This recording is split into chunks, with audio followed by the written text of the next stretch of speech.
Hey, it's Jim Walnitzky from the Altered Space Photo Tribe, and today I've got something really special to share with you. This video is the first in a pair of videos that I'm going to be sending you, and it's in preparation for the release of my black and white artistry course. The black and white artistry course is the result of 5 years of hard work and research and experimentation and developing and perfecting techniques that enabled me to produce award-winning work. In addition, I've been teaching this class live on the ground in Chicago for the last 2.5 years. And I've watched my students succeed beyond their wildest expectations. And some of them have gone on to produce award-winning work of their own. So I'm really excited to get this into your hands. These first 2 videos are free, but they are a critical part of the black and white artistry course. So you're going to be able to download this. So go ahead and do that and keep them in a safe place. And then when you get the black and white artistry course, you'll have this information. These first 2 videos are really foundational information. This is stuff that you need to know before you can start. Otherwise, the application of the techniques isn't going to make any sense to you. So let's just go ahead and jump right in. One of the questions I get most often is, how do I know what's going to be a good black and white photo and what's not? And I have to tell you that if I had a nickel for every time I heard a photographer say something along the lines of, oh, this photograph isn't working in color, maybe I'll try it in black and white. That's exactly the wrong way to think about it. You need to be thinking in black and white while you're out in the field, while you're shooting, even before you're shooting. Because good black and white photographs are not an accident, and they're not the result of poor color photos. So here's what we're going to talk about in this video. Why bother with black and white at all? I mean, we have these cameras that can capture all this color, and they're great, and the colors look great, and the prints look great. Why bother with black and white? We're going to talk about how to see in tones, how to eliminate color from your vision.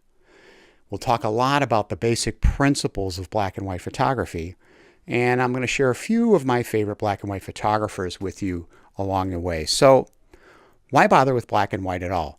When color film first came out, of course, fashion photographers flocked to grab the color film and do all the shooting that they could. But up until that time, from a photographic standpoint, we lived in a black and white world. So why would we bother with black and white photography? And I'm guessing that if you're watching this, you know that black and white photography has made a major resurgence in recent years. And there's a lot of reasons for that, as you'll see. So one of the things about black and white photography is that it eliminates the dominance of color and focuses on the content. When we're looking at a color photograph, more often than not, color is the dominant feature of that photo. And a good black and white photograph has to have great content and great structure. Otherwise, it's not going to make any sense. So this photograph here, this is my favorite haunted house. This has a really kind of moody, spooky, eerie kind of feeling to it. Imagine this photo shot on a sunny day with blue sky and green grass, like this. Doesn't have quite the same feel, does it?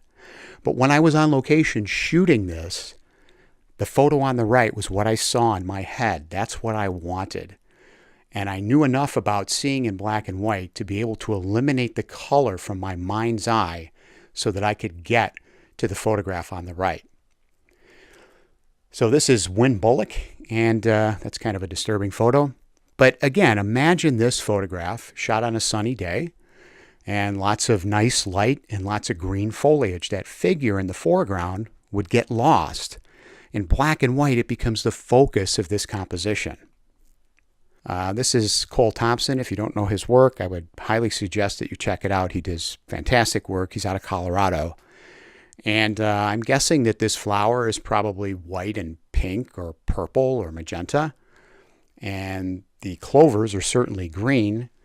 And we wouldn't get this idea of a flaming dahlia if this photograph was in color. It wouldn't have the same power. Speaking of power, black and white can convey emotional power that color photography just can't match. So this is Sebastião Salgado, one of my favorite photographers of all time. You know, I can just feel this guy's pain. Imagine climbing up that ladder how many times a day with that oar or whatever it is strapped to your head. And a wonderfully composed photograph. The hand in the upper left side is really supporting the movement of the whole photo. This is another one of my favorite photos by Salgado, and I can't help but feel that the confusion that the man on the left is showing would be lost in a color photo that was taken in bright daylight. We all know that black and white can convey drama like no other medium. So imagine this photograph taken on a sunny day. Obviously a sunny day. There's one cloud in the sky. Blue sky, brown mountain, not a big deal. But in black and white, it becomes something else. So this is Win Bullock. I love this photograph. This reminds me of the old creature features that I used to watch when I was a kid with Boris Karloff and Bela Lugosi. Some of you may remember that. And I keep waiting for, Lon Chaney to come out of the mist. So I'm guessing that this was probably taken early in the morning with all the mist. So, you get that kind of soft blue light early in the morning. And this certainly wouldn't have the foreboding feeling that we get from it here. So black and white also makes us see light differently. Why is that? Well, it's because we're not distracted by color. All we have to focus on are the shapes and the light. I shot this photograph behind the Museum of Science and Industry in Chicago. There's a small Japanese garden back there. And I was really struck by the way the light just sculpted everything in the garden and the way it streamed in from the upper left-hand corner of the frame. It was a magical moment. And the color photograph doesn't look anything like this and doesn't convey the magical feeling that we get here. This is Ted Kroner. Ted Kroner was a photographer from New York who worked about 50 years ago, 60 years ago, and did some wonderful work there. And really, we have our two subjects in the foreground, but this is all about the space that's in front of them. It's all about the light. I'm guessing that's probably Madison Square Garden because it looks like a pretty big place, and you can see the flag coming down from the top right of the frame. And you get a sense of the size of the space that might be difficult if that light were what we would expect to find inside, which is yellow light. Black and white really allows us to take a step back from reality. And I'm not just talking about the reality of conveying a scene without color, but black and white can allow us to reach into our imagination in a way that color photography makes very difficult, because color photography is so associated with the realness of the world. And black and white, we've already moved away from that because we've stripped the color out. So this is Ted Kroner again. And, this is a photograph that might not be acceptable in color. There's not one darn thing in focus in this whole frame. And yet this photograph really works because it's about movement and it's about tone and tonal balance, right? Our foreground is bright, our background is dark, and we have all of this movement coming through the frame. And the abstractness of it is almost accentuated by the fact that it's black and white. If I'm guessing that's a taxi cab, if this was in color, it'd be just a yellow blur, not have the same effect. This is NBC Tower here in Chicago, and I shot this on a really foggy night. And in Chicago, when we have that kind of weather, the fog forms this kind of dome over the tops of the buildings down in the loop, and you get this golden reflection off of the bottoms of the clouds because it's the street lights reflecting off the bottom of the clouds. And my idea here, if anybody remembers the old RKO pictures with the radio tower in the intro, and they're sending out the radio signals, beep, beep, beep. That was kind of my idea here. You can decide whether or not I was successful, but that's what I was after when I shot it. This was also shot on the same night in downtown Chicago. In this photo, I imagined the masters of the universe up in their towers, kind of deciding our fate. And the glow that's evident from the dome of the clouds just adds to the mystery of that. Not something that would really be possible in color. So all this is great, but how do we translate the world that we live in into a black and white world? Because if we're going to see in the field in black and white, we have to be able to do that. So let's break down a photograph into its basic visual elements. Here they are: shape, line, texture, and of course color. So our photograph stands on 4 legs. And if we're going to take one of those legs away, if we're going to take color away, at least one of those other elements better be dominant. Because this is all we have left: shape, line, and texture. That's it. So let's have a review here and take a look at a few photographs and just break them down. So this photograph, classic skyline silhouette, is all about shape. This is Cole Thompson again, and I love this photograph. But this photograph's all about line, right? We have one shape in it, really, the tree. I guess you could make an argument that there's a shape element here. But the dominant feature in this photograph is the line. So this is Nick Brandt. And for those of you that aren't familiar with him, look up his work on the web.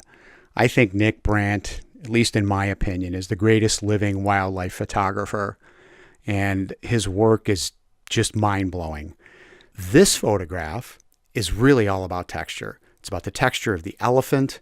It's about the texture of the dust. And of course, the toning that he uses here is just awesome. Okay, it's test time. So what do you think this photograph's about? Shape, line, or texture? Yeah, it's really about line and shape, right? The lines of the buildings and the shape of the dominant building in the center. What about this one? Yeah, that's kind of easy. This one's all about texture, right? How about this one? So this is Cole Thompson again, and kind of a homage to Ansel Adams almost.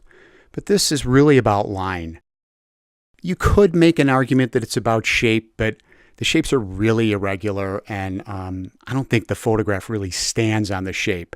It really stands on the line. The lines are extended throughout the entirety of the photograph because of the reflection. I have no idea who this photographer is. I wish I knew. If someone knows, please drop me a line so I can give this photographer credit. This is an amazing photograph. It's a beautiful use of negative space, but we're not talking about negative space here. We're talking about shape, line, and texture. So this photograph really is about shape, and you wouldn't think it's about texture, but I want you to pay attention to the background. And this is something that I'm going to be coming back to again and again, and that's how you handle your blacks in your photographs.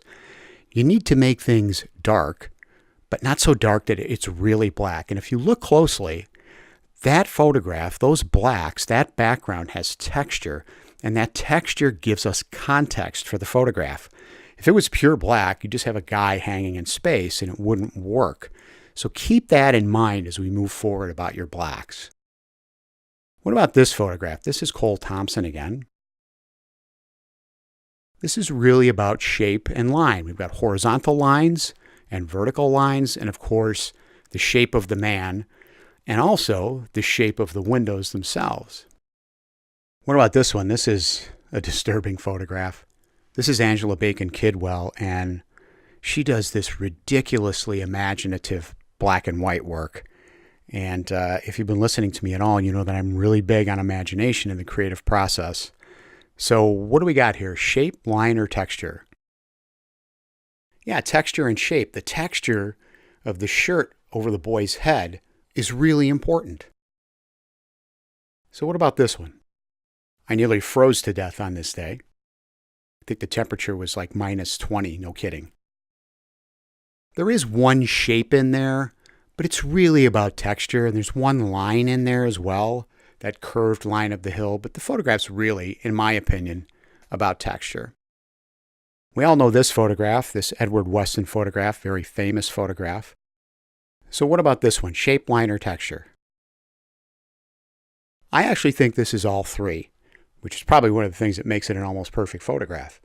The shape of the pepper itself, the lines in the pepper, and you really get a sense of the texture of the pepper because of the way this is lit.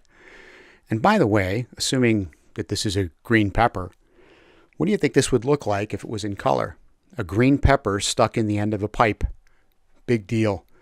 But because it's black and white, it becomes something else entirely. Okay, so now we've looked at shape, line, and texture, and we understand what happens when color is stripped from a photograph. But how do we see in black and white, seeing as we live in a color world? So let's break this down really quick. Color has three components. We all know what they are: hue, saturation, and luminance or brightness. You're going to hear me refer to it as luminance. In some of the sliders in the software, you'll see HSL or HSB, hue, saturation, luminosity, or hue, saturation, brightness. But I'll be mostly using the term luminosity, but it means brightness. So hue is not referring to a guy by name. Hue is simply the name of the color. Why can't they just call it the name of the color? Instead, they had to give it a technical name, and so they call it hue. And that means, it could be red or green or blue or magenta or yellow or cyan. Whatever name we call a color, that's the hue. It does have a number that goes with it, but when we talk about hue, we're usually talking about the name of the color. Saturation is the intensity of a color. So this is a saturation gradient, red, green, and blue. And what we have at the top is 100% saturation. And what we have at the bottom is 0% saturation. And it's a gradient that goes from 100 to 0 gradually. But I want you to notice what color is at the bottom. It's gray. When you desaturate a color, it turns gray. And the color gray it becomes is based on the luminance of the color, which we'll see in just a minute. So brightness, or luminosity, is the lightness or darkness of the color.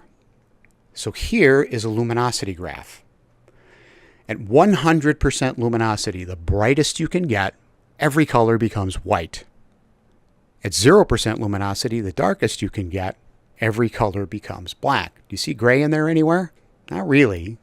If you see a gray, it's kind of got a tint of whatever color it is that it's representing, but it basically goes from white to the color to black.